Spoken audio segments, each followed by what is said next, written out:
Hello बच्चों, कैसे हैं आप सब।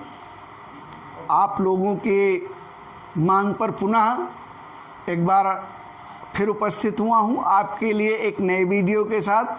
टॉपिक वही पुराना है, प्रकाश का परावर्तन। पहली यूनिट है फिजिक्स की, जैसा कि हमने आपको कल बताया था सिलेबस के विषय में। पहले यूनिट है प्रकाश का परावर्तन, प्रकाश के अंतर्गत, और दूसरा मानव नेत्र। उसी में प्रकाश के परावर्तन के अंतर्गत जो छोटे छोटे टॉपिक हम कल पढ़े थे उन्हीं से आगे हमको पढ़ना है। प्रतिबिंब, गोलीय दर्पण, गोलीय दर्पण से संबंधित कुछ परिभाषाएं, इतना आज हम पढ़ेंगे। जैसा कि बच्चों जान रहे हैं कि विद्यालय की स्थिति परिस्थिति क्या है। इन स्थितियों परिस्थितियों में आप फाइनल के स्टूडेंट हैं और आपका पढ़ाई करना अति, क्योंकि आपको कुछ समय बाद बोर्ड परीक्षा फेस करनी है। तो इसके लिए आपको किसी भी माध्यम से पढ़ाई करना अति आवश्यक है, जिसके लिए ऑनलाइन माध्यम बेस्ट है। नोट्स भी बनाया जाए और प्लस वीडियो भी देखा जाए। तो इसके लिए अति आवश्यक है कि आप जो एक एक सीरीज दर सीरीज वीडियो बनाए उनको आप ध्यान से देखिए। ध्यान से देखने के बाद जो नहीं समझ में आए उसको हमको कमेंट करके बताइए कमेंट सेक्शन में। और चैनल को भी सब्सक्राइब कर लीजिए, जिससे जो है, और बेल आइकन को भी दबा लीजिए, जिससे आपको जैसे ही वीडियो हम अपलोड करें आपको तुरंत उसकी सूचना प्राप्त हो जाए, जिससे आपको ये ना ढूंढना पड़े कि कब वीडियो आया कब नहीं आया। आइए हम जहां से कल हमने समाप्त किया था वहीं से शुरू करते हैं। कल हमने आपको परावर्तन के नियम से समाप्त किया था। एक बार पुनः रिवाइज कर लीजिए परावर्तन के नियम। परावर्तन के दो नियम हैं। नंबर एक, आपतित किरण, आपतित किरण, परावर्तित किरण, परावर्तित किरण, और आपतन बिंदु पर अविलंब। तीनों क्या होंगे, एक ही तल में होते। दूसरा नियम क्या था कि आपतन कोण हमेशा परावर्तन कोण के बराबर होता है। परावर्तन कोण के बराबर होता है आपतन कोण। तो ये दो नियम कल हमने बताया था आपको। अब आपतन कोण क्या है, परावर्तन कोण क्या है, इसको यदि जानना है तो आपको पीछे वाला वीडियो भाई देखना पड़ेगा, क्योंकि वहां इसकी चर्चा संभव अब यहाँ दोबारा संभव नहीं है। इसके लिए आप पीछे वाले वीडियो में जाइए, वहां आपको ये मिल जाएगा कि आपतन कोण किसे कहते हैं, परावर्तन कोण किसे कहते हैं, और इससे संबंधित कुछ परिभाषाएं आपको मिल जाएंगी। आज हम शुरू करते हैं प्रतिबिंब से। बच्चों, आप लोग सुबह उठते हैं और उठने के बाद अपना चेहरा देखने के लिए किस चीज का प्रयोग करते हैं? सिंपली दर्पण का प्रयोग करते होंगे सब लोग, या जिसको आम भाषा में शीशा कहते हैं। तो वहां आपको चेहरा दिखाई देता है कि नहीं दिखाई देता? तो जो चेहरा आपको शीशे में दिखाई देता है, दर्पण में दिखाई देता है, वह क्या है? वह आपका प्रतिबिंब है। क्या है? आपका प्रतिबिंब है। यह तो साधारण भाषा में हो गया कि वह क्या है, आपका प्रतिबिंब है। लेकिन यदि फिजिक्स की भाषा में बात करें, फिजिक्स की भाषा में यदि प्रतिबिंब को हम परिभाषित करें तो प्रतिबिंब क्या है? किसी वस्तु से चलने वाली प्रकाश की किरणें। अब कैसे चलेगी प्रकाश की किरणें? कहीं स्रोत होगा, वहां से टकराएंगी और वस्तु से परावर्तित होंगी। परावर्तित होकर के वो चलेंगी, अब कहां पहुंचेंगी? हमारी आंख तक। ठीक है? तो किसी वस्तु से चलने वाली प्रकाश की किरणें दर्पण से परावर्तन के पश्चात, कहां से? दर्पण से परावर्तन के पश्चात जिस बिंदु पर जाकर वास्तव में मिलती हैं या मिलती हुई प्रतीत होती। ठीक है, फिर से समझ लीजिए। फिजिक्स की भाषा में कि किसी वस्तु से चलने वाली प्रकाश किरण दर्पण से परावर्तन के पश्चात जिस बिंदु पर वास्तव में जाकर मिलती हैं, जिस बिंदु पर वास्तव में जाकर मिलती हैं अथवा किसी अन्य बिंदु से आती हुई प्रतीत होती, अथवा किसी अन्य बिंदु से आती हुई प्रतीत होती हैं, तो इस बिंदु को उस वस्तु बिंदु का प्रतिबिंब कहते हैं। ठीक है, फिजिक्स की भाषा में पुनः एक बार रिवाइज कर लेते हैं। किसी वस्तु से चलने वाली प्रकाश की किरणें दर्पण से परावर्तन के पश्चात जिस बिंदु पर जाकर मिलती हैं या किसी बिंदु से आती हुई प्रतीत होती हैं, तो उस बिंदु को उस वस्तु बिंदु का प्रतिबिंब कहते हैं। ये परिभाषा है। अब इस प्रतिबिंब को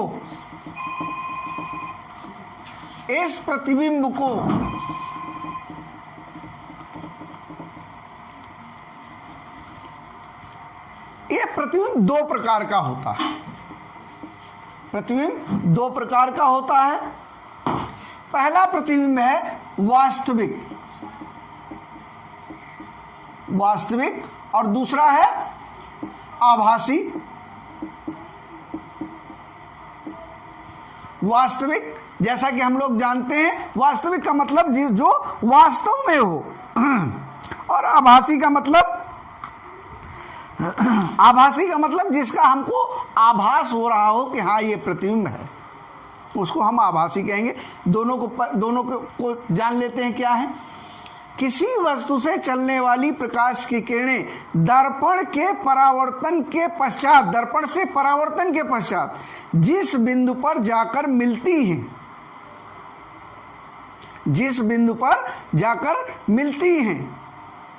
उस बिंदु को उस वस्तु बिंदु का वास्तविक प्रतिबिंब कहते हैं। ठीक है, किसी वस्तु से चलने वाली प्रकाश की किरणें दर्पण से परावर्तन के पश्चात जिस बिंदु पर जाकर मिलती हैं उस बिंदु को उस वस्तु बिंदु का प्रतिबिंब कहते हैं। ये तो हो गया आभासी, जहां वास्तव में जाकर मिलती हैं।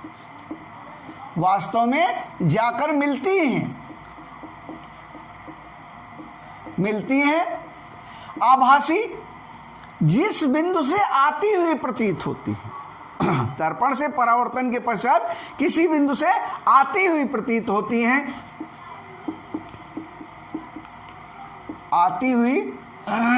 या किसी बिंदु से आती हैं।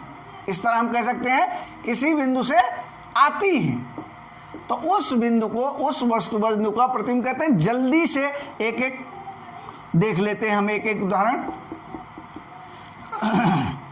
ये दर्पण है, अवतल दर्पण।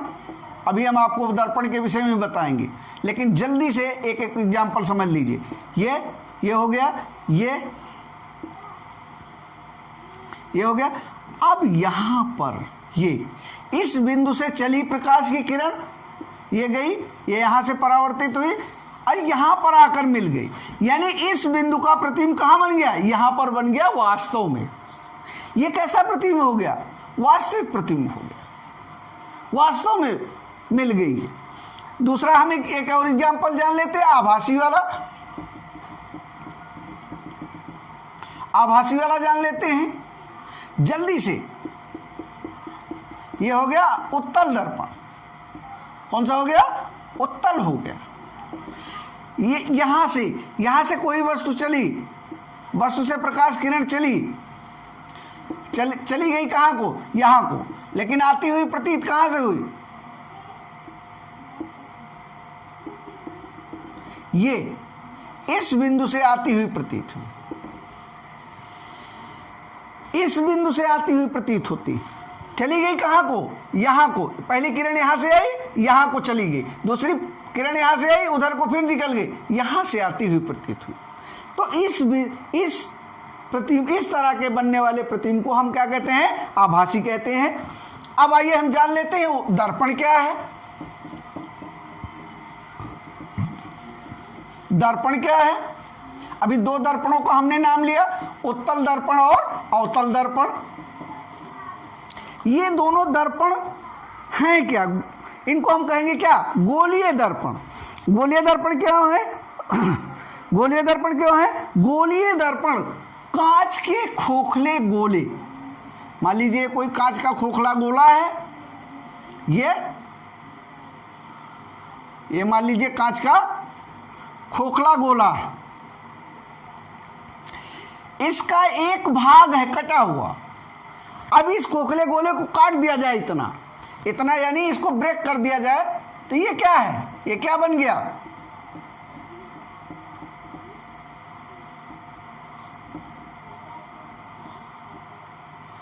ये क्या बन गया?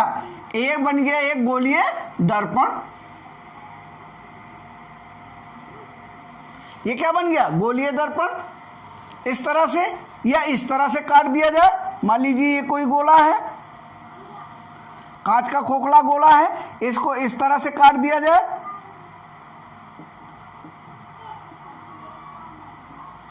तो ये भी क्या बन गया?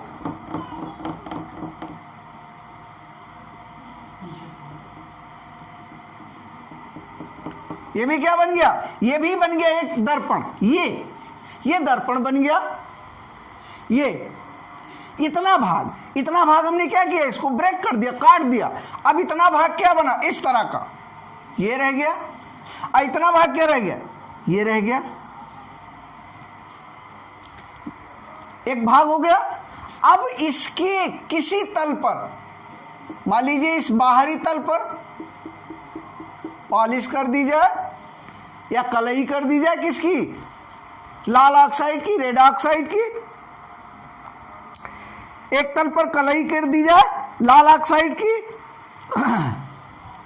या इस तल पर कर दी जाए, तो ये क्या बन गया? अब ये बन गया दर्पण। कैसा दर्पण? गोलीय दर्पण। स्टूडेंट्स, दर्पण तीन प्रकार के होते हैं, समतल दर्पण, अवतल दर्पण और उत्तल दर्पण। मुख्य रूप से तीन प्रकार के। समतल दर्पण वो दर्पण जिसमें हम लोग चेहरा देखते हैं, हमने पहले ही आपको बताया, उसको क्या बोलते हैं? समतल दर्पण। अवतल दर्पण जिसका जो किसे काटा गया हो, कांच के खोखले गोले से काटा गया हो, और जिसके उभरे हुए, इसमें देखो, इसमें दो तल हैं, इस तरह से एक तल उभरा हुआ है ये, और एक तल दबा हुआ तल है। जब उभरे हुए तल पर पॉलिश की गई, ये जो लाइन बनाई गई, इसका मतलब पॉलिश, तो ये क्या है? ये पॉलिश वाला तल है। उभरे हुए तल पर पॉलिश हो, और जो दबा हुआ तल है वो कैसा हो? परावर्तक हो। कैसा हो? परावर्तक हो। तो ऐसे दर्पण को हम क्या कहते हैं? अवतल दर्पण कहते हैं। क्या कहते हैं? अवतल दर्पण। यानी गोलीय दर्पण दो प्रकार के, अवतल और उत्तल। अब अवतल दर्पण को परिभाषित कर सकते हैं आप। अवतल दर्पण को परिभाषित कर सकते हैं, ऐसा दर्पण, कांच के खोखले गोले से बना ऐसा दर्पण जिसके बाहरी भाग पर, उभरे हुए भाग पर पॉलिश हो, और दबा हुआ तल कैसा हो? परावर्तक हो। ऐसे दर्पण को हम अवतल दर्पण कहते हैं। ऐसे ही उत्तल दर्पण, जब दबे हुए तल पर पॉलिश हो, जब दबे हुए तल पर पॉलिश हो और उभरा तल, यानी ये तल कैसा हो? परावर्तक हो, और ये दबा हुए तल पर क्या हो? पॉलिश हो, तो इसको हम कहते हैं उत्तल दर्पण। उत्तल दर्पण समझ में आ गया? दर्पण समझिए आप? समझिए कि नहीं समझे? दर्पण परावर्तक, उभरा हुआ, दबा हुआ, जिस पर पॉलिश हो। इसमें परावर्तक दबा हुआ और उभरा हुआ जिस पर पॉलिश हो। आइए अब हम गोलीय दर्पण से कुछ संबंधित कुछ परिभाषाओं को जानते हैं। कुछ परिभाषाओं को हम जानते हैं गोलीय दर्पण से संबंधित।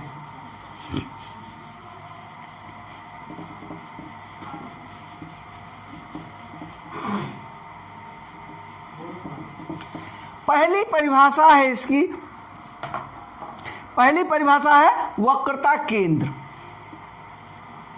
एक ऐसा ही छोटा सा चित्र बना लेते हैं, इसी चित्र में हम लोग इसको समझ लेंगे। एक चित्र ये हो गया, एक छोटा चित्र इधर बना लिया जाए। ये अब इसको काट दिया गया। अब आपकी समझ में आ गया होगा कौन सा दर्पण बन गया। ये समझ में आ गया? बिल्कुल बताइए जल्दी से, कौन सा दर्पण बन गया ये है? कौन सा दर्पण बना ये? बिल्कुल बता सकते हैं। कौन सा दर्पण ये बना? कौन सा दर्पण ये बना? ये भी बता सकते हैं, बिल्कुल बता सकते हैं यदि ध्यान से वीडियो देखा आपने तो।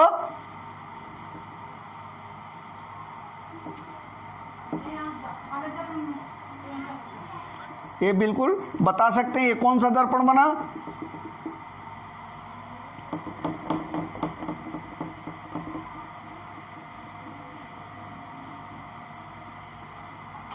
ये बन गया क्या? अवतल दर्पण। क्या बना? अवतल दर्पण। ये क्या बन गया? नीचे वाला उत्तल दर्पण। उत्तल दर्पण। ये गोला है, इसका कोई केंद्र भी होगा, इस गोले का भी कोई केंद्र होगा। ठीक है? ये रेखा हम मिला दिए यहां से यहां तक। ये क्या हो गई? इसका त्रिज्या हो गई, ये भी इसकी त्रिज्या हो गई। यानी उस गोले का केंद्र, पहली परिभाषा वक्रता केंद्र की, उस गोले का केंद्र जिसका कि दर्पण एक भाग है। ध्यान से सुनिएगा, उस गोले का केंद्र जिसका कि दर्पण एक भाग है, दर्पण की वक्रता त्रिज्या कहते हैं। एक लाइन की परिभाषा फिर से बता दें, उस गोले का केंद्र जिसका कि दर्पण एक भाग है, उस गोले के केंद्र को हम दर्पण का वक्रता केंद्र कहते हैं। क्या कहते हैं? दर्पण का वक्रता केंद्र। और इसको हम सी से प्रदर्शित करते हैं। किससे? सी से प्रदर्शित करते हैं। वक्रता केंद्र को हम सी से प्रदर्शित करते हैं। ये हो गया। अब दूसरा फिर आ गया वक्रता त्रिज्या। क्या आ गई? वक्रता त्रिज्या। यानी उस गोले की त्रिज्या, उस गोले की त्रिज्या जिसका दर्पण एक भाग है। इस बिंदु को मान लीजिए हमने लिख दिया P। उस गोले की त्रिज्या जिसका कि दर्पण एक भाग है, उसको हम क्या कहेंगे? वक्रता त्रिज्या कहेंगे। इसकी वक्रता त्रिज्या क्या है? वक्रता त्रिज्या ये P से, इसकी वक्रता त्रिज्या है P से C तक की दूरी। इसमें भी P से C तक की दूरी को क्या कहेंगे? वक्रता त्रिज्या कहेंगे। ठीक है? उसके बाद आ जाता है ध्रुव। क्या आ जाता है?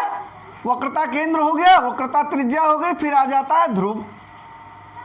ध्रुव क्या है? परावर्तक तल के मध्य बिंदु को इधर से इधर तक देखा जाए तो इसका मध्य बिंदु जहां आता है, परावर्तक तल के मध्य बिंदु को ध्रुव क्या होगा? परावर्तक तल का मध्य बिंदु। किसका? परावर्तक तल का। परावर्तक तल के मध्य बिंदु को हम क्या कहेंगे? ध्रुव कहेंगे। इसमें P क्या है? P बिंदु इसका क्या है? ध्रुव है। इसमें भी P बिंदु क्या है? इसका ध्रुव है। बात समझ आई? क्या है? ध्रुव है।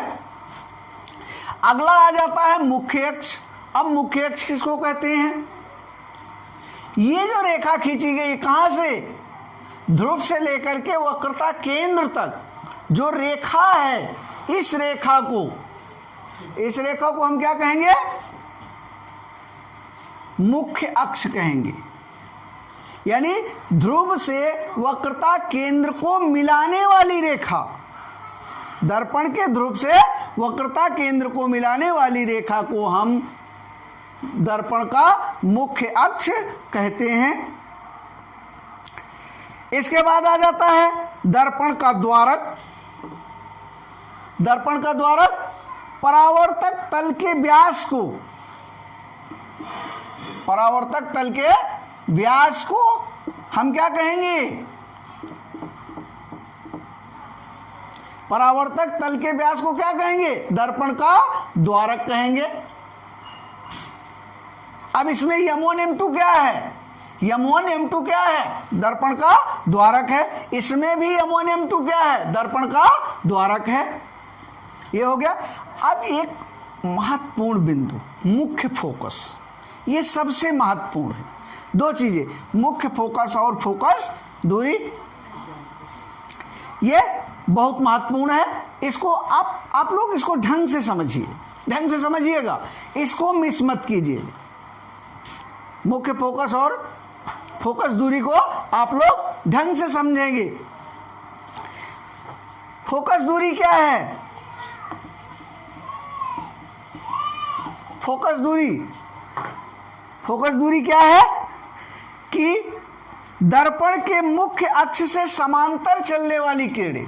दर्पण का मुख्य अक्ष कौन है? पीसी। ये जो रेखा है ये दर्पण का मुख्य अक्ष है। इसके समांतर चलने वाली प्रकाश की किरण, यहां से यहां तक चलने वाली, ये मुख्य अक्ष से समांतर चलने वाली प्रकाश की किरण दर्पण के से परावर्तन के पश्चात जिस बिंदु से होकर जाती है, इस बिंदु, यहां से चली प्रकाश किरण कहीं से समांतर चली और परावर्तित हुई, और परावर्तन होने के बाद मुख्य अक्ष पर जिस बिंदु से होकर जाती है उस बिंदु को दर्पण का मुख्य फोकस कहते हैं। ठीक है।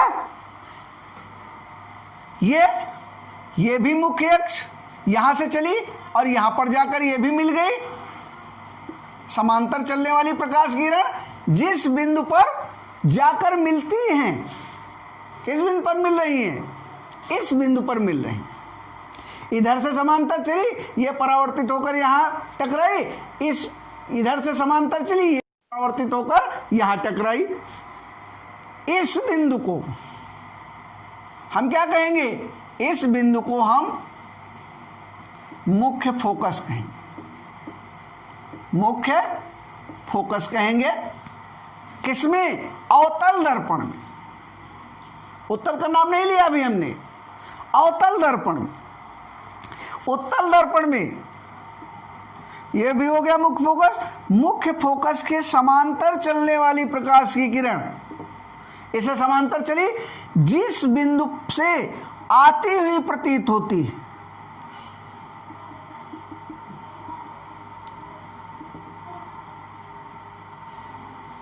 जिस बिंदु से आती हुई प्रतीत होती है। किस बिंदु से आ रही है? यहां भी ये मुख्य फोकस के समांतर चली और कहां से आती हुई प्रतीत हो रही है? यहां से, इस बिंदु से, इस बिंदु से आती हुई प्रतीत हो रही है। इस बिंदु को हम दर्पण का क्या कहते हैं? इस बिंदु को मुख्य फोकस कहते हैं। किसका? उत्तल दर्पण का। अवतल में जहां मिलती हैं और उत्तल में जहां से आती हुई प्रतीत होती। मुख्य अक्ष से समांतर चलने वाली प्रकाश किरणें जहां से आती हुई प्रतीत होती हैं, उस बिंदु को हम दर्पण का मुख्य फोकस कहते हैं। अब फोकस दूरी बहुत आसान हो गई कि दर्पण से मुख्य फोकस के बीच की दूरी, यहां से यहां तक की दूरी, इसमें यहां से यहां तक की दूरी को हम क्या कहते हैं? क्या कहते हैं? फोकस दूरी कहते हैं। समझ में आया? फोकस दूरी, फोकस दूरी किसे कहते हैं? दर्पण से मुख्य फोकस तक के बीच की दूरी को हम दर्पण की फोकस दूरी कहते हैं, अवतल दर्पण में भी और उत्तल दर्पण में। आज के लिए आज हमने आपको प्रतिबिंब बताया, गोलीय दर्पण बताया और गोलीय दर्पण से परिभाषाएं बताई। आज के लिए हमको लगता है इतना सफिशिएंट है। ये अति महत्वपूर्ण है। ये जो परिभाषाएं हैं इसकी बार बार आएंगी। कहाँ आएंगी? जब हम प्रतिबिंब बनाएंगे तब। जब हम प्रतिबिंब बनाएंगे, चाहे अवतल से बनाएं चाहे उत्तल से बनाएं, तब वहां पर इन सब का जिक्र आएगा कि ध्रुव क्या है, मुख्य अक्ष क्या है, दर्पण का द्वारक क्या है, मुख्य फोकस क्या है, फोकस दूरी क्या है, वक्रता त्रिज्या क्या है, वक्रता केंद्र क्या है। तो इसलिए इसको पढ़ना आपके लिए अति आवश्यक है। पूरा वीडियो आप ध्यान से देखिएगा, ध्यान से पढ़िएगा। जो नहीं समझ में आया होगा आपके, पुनः आप कमेंट सेक्शन में कमेंट करके हमको जरूर बताइएगा।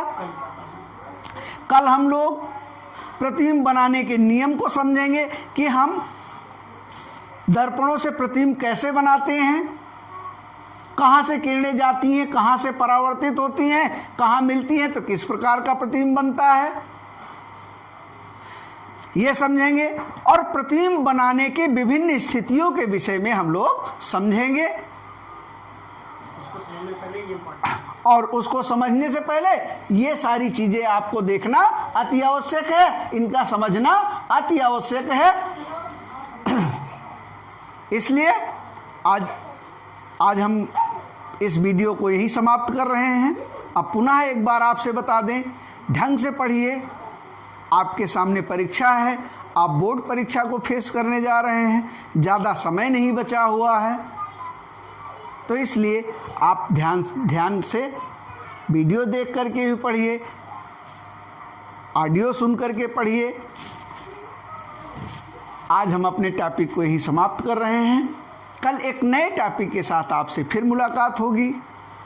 पूरा वीडियो देखने के लिए आपका बहुत बहुत धन्यवाद। और एक बार पुनः बता दें, यदि चैनल को सब्सक्राइब नहीं किए हैं तो चैनल को सब्सक्राइब जरूर कर लीजिए और बेल आइकन को दबा दीजिएगा, जिससे जो नया वीडियो आएगा वो सबसे पहले उसकी सूचना आपको प्राप्त हो। आपका बहुत बहुत धन्यवाद।